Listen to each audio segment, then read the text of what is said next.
আজকে নারীরা কি নিয়ে মত্ত, নিজেদের সৌন্দর্য প্রদর্শন, যুবকের সাথে রাত কাটানো, যৌবনকে উপভোগ করা, উম্মতে মুহাম্মদী, উম্মতে মুসলিমার নারী। আরে তোমরা শোনো, রাসূলুল্লাহ সাল্লাল্লাহু আলাইহি সাল্লামের স্ত্রী আমাদের আম্মা জান আয়েশা রাদিয়াল্লাহু আনহা বলেন যে যখন আমার ঘরে আমার রসুল, আমার স্বামী আল্লাহ রসুলের কবর ছিল, আমার পিতা আবু বকরের কবর ছিল, আমি পোশাক যতটুকু খুললেই নয় অতটুকু খুলতাম। যেদিন আমার ঘরে ওমর ফারুকের কবর দেয়া হয়েছে, এরপর থেকে এই ঘরেও আমি কোনো পর্দা লঙ্ঘন করিনি, কারণ এইখানে ওমর ফারুকের কবর আছে।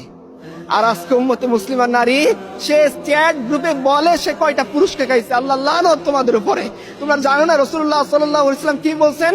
তিনি বলছেন এমন একদল নারী আসবে যাদেরকে আমি দেখিনি, তারা পোশাক পরা সত্ত্বেও উলঙ্গ থাকবে, তারা জান্নাতে যাবে না, তো যাবে না, জান্নাতের ঘ্রাণও পাবে না। তোমরা শুনোনি এই কথা? তোমরা উম্মতে মুসলিমার নারী, আর তোমরা যুবকদের সাথে গিয়ে এই বাজে কাজে লিপ্ত হও। তোমরা ভ্যালেন্টাইন্স ডে উৎপন্ন করো, তোমাদের দেখে তো শয়তানও হাসে। তোমরা কি ধরনের সংস্কৃতি বেছে নিয়েছো? তোমরা আম্মা জান আয়েশা খাদিজার কালচার তোমাদের মনে নেই?